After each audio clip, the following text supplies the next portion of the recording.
Bulldozer বলে না কি বলে এগুলারে, ওইসব গাড়ি দিয়ে হচ্ছে এই রিক্সাগুলারে চাপা দিয়ে একদম চ্যাপটা বানায় তারপরে সিটি কর্পোরেশনের যেই ময়লা ট্রাক আছে এগুলাতে উঠায় তারপরে নিয়ে যাওয়া হইতেছে, হুইচ ইজ গ্রেট। আপনাদের অনেকের হয়তো মায়া লাগতে পারে অথবা খারাপ লাগতে পারে, but this is really great. আমরা যারা রাস্তায় লাইসেন্সড ভেহিকেল চালাই, এইসব অটোমোটো আমাদের জীবনের হাল পুরা বেহাল করে দিছে। পরে আমি তারা বললাম যে এই কাজটা কেমন করলেন? সে বলে ভাই পিছনে দেখতে পাই না। আমি বলি তো পিছনে তাকায় তারপরে ঘুরাবেন না?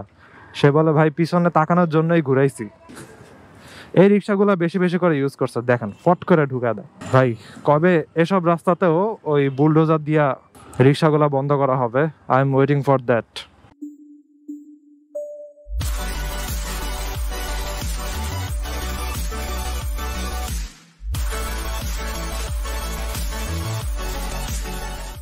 এই হোয়াট ইজ গোয়িং অন? বাজে এখন 5:45, একটু পরে সন্ধ্যা হয়ে যাবে। 2 ঘন্টা আগে চালা আসছি, তো সেলফ দেওয়ার দরকার নেই। এখন যাবো একটু বিজিবি 5 নম্বর গেটের দিকে। I have good news. জানি না কতটুকু বাস্তবায়ন করা পসিবল হবে, তারপরও ফাইনালি এইসব ঠ্যাংয়ের ওপর ঠ্যাং তুলা রিক্সা যে চালায়, ধুমধাম চলে আসে, এই অটো রিক্সাগুলা মেইন রাস্তাতে উৎখাত করা হইতেছে আর কি। ভিতরে চিপা চাপা রাস্তাতে এদের অবাধ চলাচল এখনো চলতেছে, বাট মেইন রাস্তায় আজকে বিভিন্ন নিউজ ওয়েবসাইট, তারপরে মোটরসাইকেল গ্রুপ, গাড়ির গ্রুপ, বাংলাদেশের গাড়ির এনথুজিয়াস্টদের পেজ, বিডি কার্স, সব জায়গাতে পোস্ট দেখলাম যে রিক্সা উৎখাত করা হইতেছে। তারপরে আমার সামনেই, আমার বাসার যে ধানমন্ডির সামনের শঙ্করেই দেখলাম বুলডোজার বলে না কি বলে এগুলারে, ওইসব গাড়ি দিয়ে হচ্ছে এই রিক্সাগুলারে চাপা দিয়ে একদম চ্যাপটা বানায় তারপরে সিটি কর্পোরেশনের যেই ময়লা ট্রাক আছে এগুলাতে উঠায় তারপরে নিয়ে যাওয়া হইতেছে, হুইচ ইজ গ্রেট। আপনাদের অনেকের হয়তো মায়া লাগতে পারে অথবা খারাপ লাগতে পারে, but this is really great.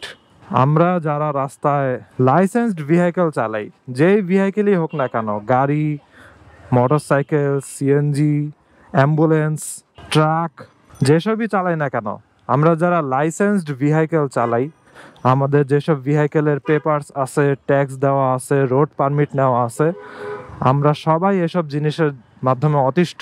এইসব অটোমোটো আমাদের জীবনের হাল পুরা বেহাল করে দিছে। যে কোনো রাস্তাতে গেলেই ফুটফাট করে ঢুকে যাইতেছে, অ্যাক্সিডেন্ট তৈরি করতেছে, পিছনের দিকে না তাকায়া ঘুরে দিতেছে।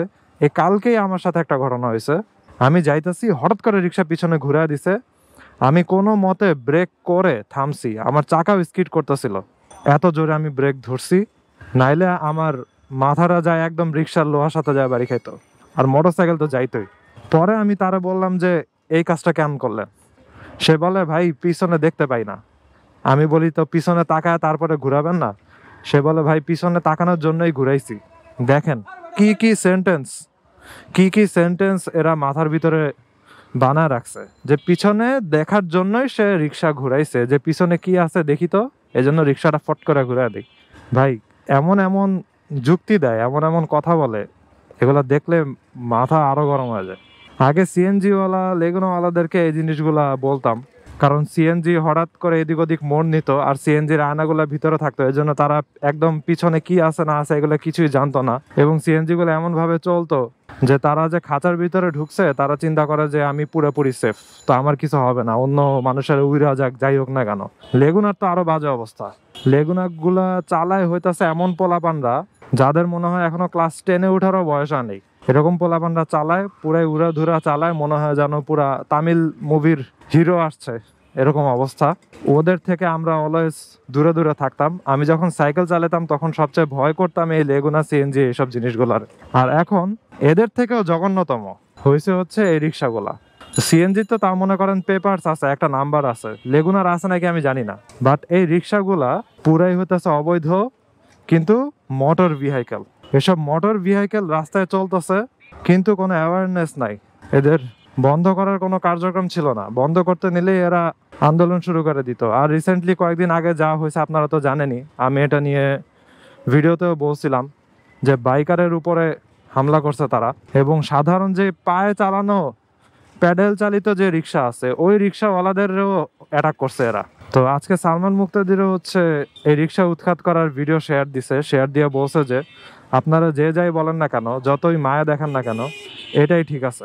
এরা যখন এই ভ্যান্ডালিজম শুরু করছে, অর্থাৎ সাধারণ মানুষদের উপর আক্রমণ করা শুরু করছে, তারপরে প্যাডেল চালিত রিক্সাওয়ালাদের উপর আক্রমণ করা শুরু করছে, তখনই বোঝা হয়ে গেছে যে এরা আসলে কি চায়। এরা এরকম অবৈধভাবে চলতে চায়, এরা কোনো নিয়মের ভিতরে আসতে চায়ই না, এরা এরকম ভাবে ইনকাম চালা যাইতে চায়। এরা ঢাকারে মনে করছে সোনার খনি, যেমনে খুশি পারবো কামায় নিব।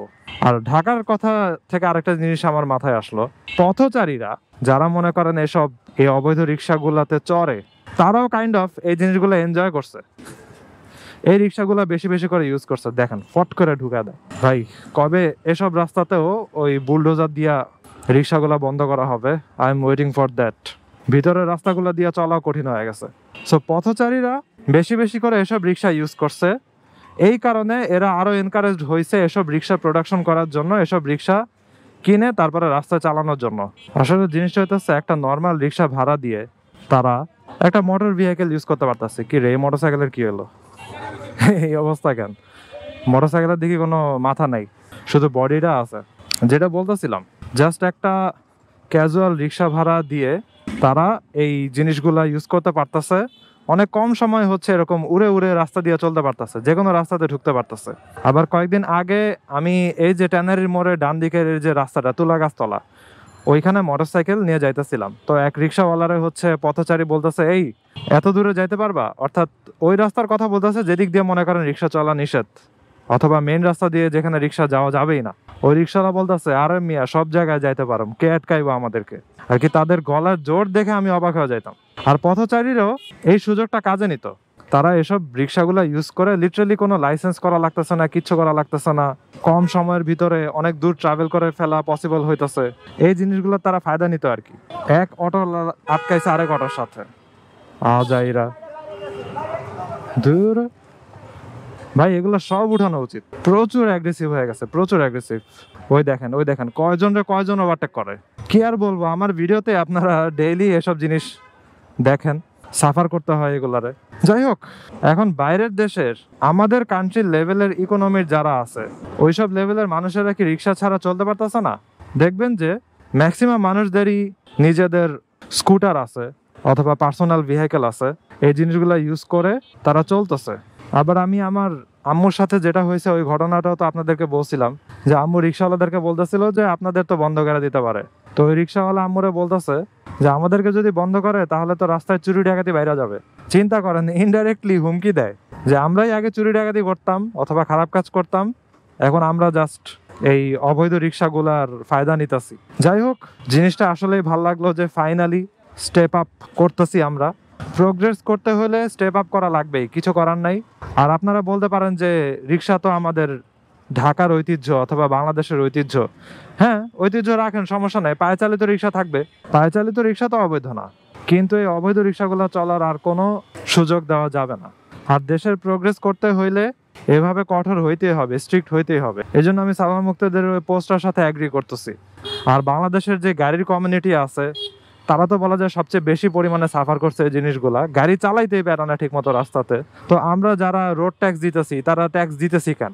আমরা রোডে যদি ঠিক মতো চলতে না পারি অবৈধ ভেহিকেল গুলার কারণে, অবৈধ রিক্সার ভিড়ে আমরা যারা রোড ট্যাক্স দিতেছি, রোড পারমিট নিয়ে লাইসেন্স করে চলতেছি, তারাই যদি চলতে না পারি তাহলে কেমনে কি ভাই? সো আমি এই ইনিশিয়েটিভে থামস আপ দিব, অর্থাৎ আই লাইক দিস ইনিশিয়েটিভ। আশা করি সব ধরনের রাস্তাতে এই জিনিসগুলো বন্ধ হবে। তো আজকে ভিডিও এখানে শেষ করি। I hope you guys like this video, and if you are watching me for the first time you can kindly subscribe. তো সি ইউ নেক্সট টাইম। ভালো থাকুন, সাবধানে রাইড করেন, tata. I wake up to a little bit of drool on my pillow, feel like it's gonna be a bad day. Yeah, I'm tired of shit, and the coffee ain't hit yet, damn ain't that great. I don't wanna go to work, cause my boss is a jerk, and I'm not even that paid. I need a change in my life, cause I don't feel alive, and there's nothing that makes me happy.